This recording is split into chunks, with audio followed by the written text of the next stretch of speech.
நீதிமொழிகள் 12:28 எடுத்து வாசிங்க. நீதியின் பாதையில் ஜீவன் உண்டு. ஜீவன் உண்டு எங்கே? நீதியின் பாதையில் ஜீவன் உண்டு. அடுத்து அதோட நிறுத்தல. ஓ ஜீவனும் உண்டு மரணமும் உண்டு அப்படி கிடையாது. தெளிவா சொல்லுது, அந்த பாதையில் மரணம் இல்லை. நல்ல கையை தட்டி. ஒரு பாதை இருக்கா, அந்த பாதையில ஏதேன் தோட்டத்தில் இருந்தது போல நன்மை தீமை அறியத்தக்க கனியும் ஜீவவிருட்சத்தின் கனியும் ரெண்டு இல்லையா? அந்த பாதையில ஒண்ணு தான் இருக்கா, அது ஜீவன் உண்டு. அந்த பாதையில் மரணம் இல்லை. பழைய ஏற்பாடு எப்படி சொல்லிட்டு இருந்தாரு தன்னுடைய பிள்ளைகள் கிட்ட? எல்லாம் ரெண்டு எல்லாம் சொல்லுங்க ரெண்டு. எனக்கு இதுல புரிஞ்சது என்னன்னா, இப்ப நம்ம ரெண்டுல இல்ல, நம்ம ஒண்ணுத்துல தான் இருக்கும். உபாகமம் 30:19. ஏன் இந்த பைபிள் இருக்கிறதெல்லாம் எனக்கு தான் அப்படின்னு நினைச்சிடக்கூடாது. இதுல மரணம்னு எழுதிருக்கு, அப்ப மரணம் இருக்கு. இதுல சாபம்னு இருக்கு, சாபம் இருக்கு.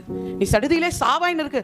ஐயோ திடீர்னு ஒருத்தங்க அப்படிதான் ஒரு 2 வாரத்துக்கு முன்னாடி நினைக்கிறேன், நான் இப்படி நினைச்சேன்க்கா, டக்குன்னு பைபிள் ஓப்பன் பண்ணக்கா, என்னவோ ஒரு வார்த்தை, நீ விடாது இருந்தால் அப்படின்னு டெரர் ஒரு வார்த்தை வச்சு நான் உடனே விட்டுட்டேன்க்கா. அதை பார்த்தீங்களா?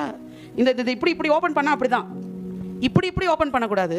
நீ எங்க இருக்க, நீ எந்த காலத்துல இருக்கிறா என்பதை அறிந்து நீ பைபிளை ஓப்பன் பண்ணி படிக்கணும். உண்மைதான், ஏதேன் தோட்டத்துல மரணத்தை சாவை உண்டாக்குற நன்மை தீமை அறியத்தக்க கனி இருந்தது உண்மைதான்.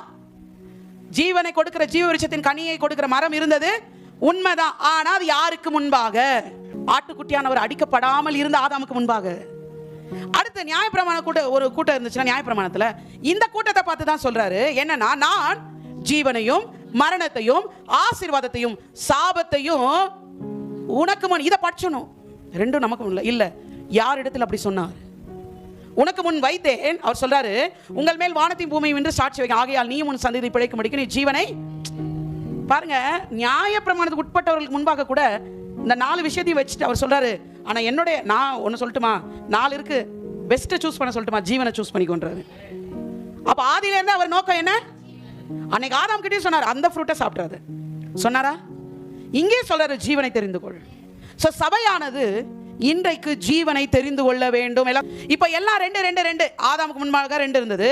அடுத்து நியாயப்பிரமாணத்தை உட்பட்டவங்களுக்கு முன்பாக 2 இருந்தது. என்ன? மரணம், ஜீவன். ஆனா ஒரு கூட்டத்துக்கு ஒரு பாதை நியமிக்கப்பட்டிருக்கான். அந்த பாதையில மரணம் இல்லையா, ஜீவன் மாத்திரமே இருக்கிறது. சொல்லுங்க, அங்க 2 இல்ல, சொல்லுங்க ஒண்ணே தான் இருக்கு. இப்ப என்ன பண்ணா போதும்? பாதையில வந்தா போதும்.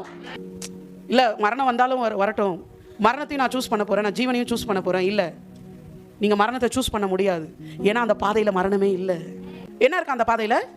ஜீவன் மாத்திரமே உண்டு. நம்ம ஆளுங்க இந்த செகண்ட் பார்ட்டை விட்டுருந்தோம்னு வச்சுக்கோங்களேன், நம்மளே ஏதாவது ஒன்று ஆட் பண்ணியிருப்போம். ஜீவனும் உண்டு மரணமும் உண்டு. ஆனால் அவர் தெளிவாக சொல்லிட்டாரு, நீதியின் பாதையில் ஜீவன் உண்டு. அப்புறம் அந்த பாதையில் சொல்லுங்க, நல்லா தலையாட்டி சொல்லுங்க, அந்த பாதையில் மரணம் இல்லை. சொல்லுங்க, அந்த பாதையில்